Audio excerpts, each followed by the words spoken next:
Où est la télécommande? Est-ce que tu sais si les prix ont encore augmenté aujourd'hui?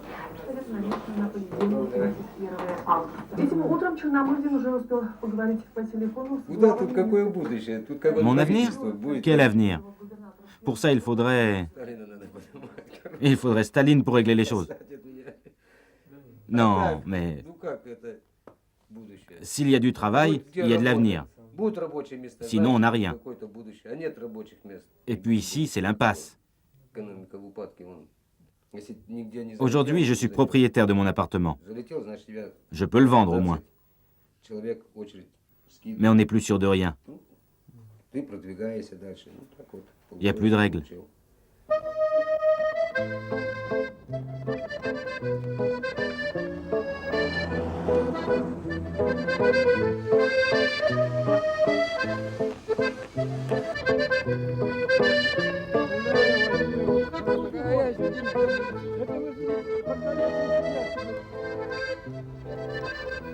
À l'époque de sa création, la ville a attiré des immigrants venus des régions les plus proches. Aujourd'hui, ils viennent plutôt de Kirghizie, d'Ukraine ou du Kazakhstan. Irina Nagornaya est d'origine tzigane. Je viens d'une ville où il n'y avait pas de travail. Là, je suis vendeuse et ça me permet de louer mon appartement. C'est pas facile, mais je me débrouille. Ma mère me disait qu'avant, elle savait qu'elle aurait un appartement, du travail, une retraite. C'était le système. Maintenant, il n'y a plus de stabilité et je ne sais pas ce que je ferai demain.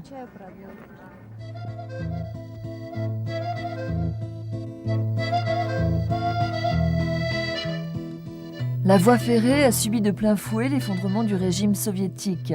Malgré sa liaison avec le transsibérien, sa rentabilité n'est plus assurée et peu à peu, la ligne a été abandonnée. Le chemin de fer a été construit pour faire le barrage. Il y avait aussi une gare de passagers et beaucoup de fret à l'époque. De temps en temps, on entretient une voie. Sinon, après, c'est fini. Mais il n'y a pas plus de 2 trains par an maintenant. Et uniquement pour des marchandises. Pour les gens, il reste une voie ferrée qui va à l'usine. Sinon, il faut prendre le bus.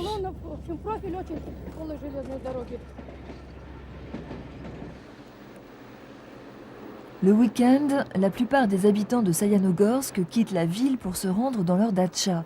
Ces petites maisons entourées de potagers s'étendent sur plusieurs kilomètres. Chaque dimanche, Pavel et sa femme récoltent des légumes. Cultiver son potager, c'est s'assurer le minimum vital, surtout en prévision des 6 mois d'hiver. C'est aussi le moment privilégié pour prendre un bain de vapeur et se détendre dans le banya, un petit sauna chauffé au bois.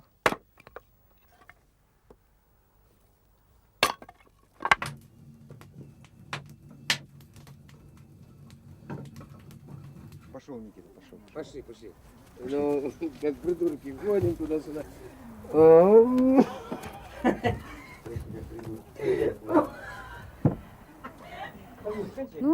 Chacun ici a sa datcha avec le banya et le potager. Le salaire n'est pas assez important pour nourrir une famille. Ici, on a des fruits, des légumes et on fait des provisions pour l'hiver. C'est très pratique. Cette maison, on l'a construite nous-mêmes après avoir acheté le terrain, mais normalement on fait autrement. On s'adresse à une coopérative et elle nous donne un lopin de terre. Кого, может, соседа вон по даче? Ну, а перевести я не могу понять, что я. Легким падом. Надо листьев навешать. Ты что, не давай, что ли? Может, положить дерево, надо? Вот и еще хотел. Скорее бы этот фильм кончился. Тихо, переводи! Я уже не могу!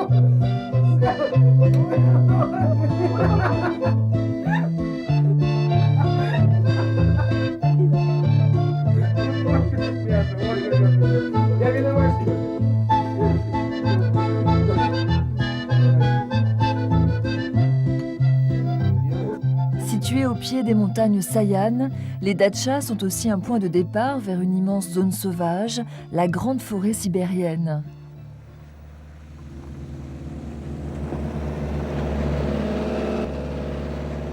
Parcourir la taïga, longer les berges du Yenisseï et pêcher avec son fils, ce sont les grands plaisirs d'Alexandre.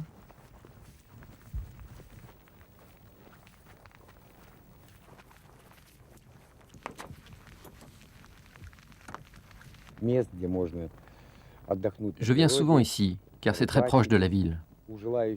On peut profiter d'une journée ou même d'une matinée. Tout est accessible, de la petite pêche à la grande aventure. On peut même croiser des ours ici.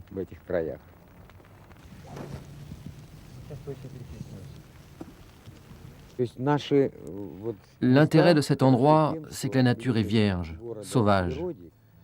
On pourrait lier notre avenir au développement du tourisme, été comme hiver. Si on développait ce secteur, on pourrait s'en sortir.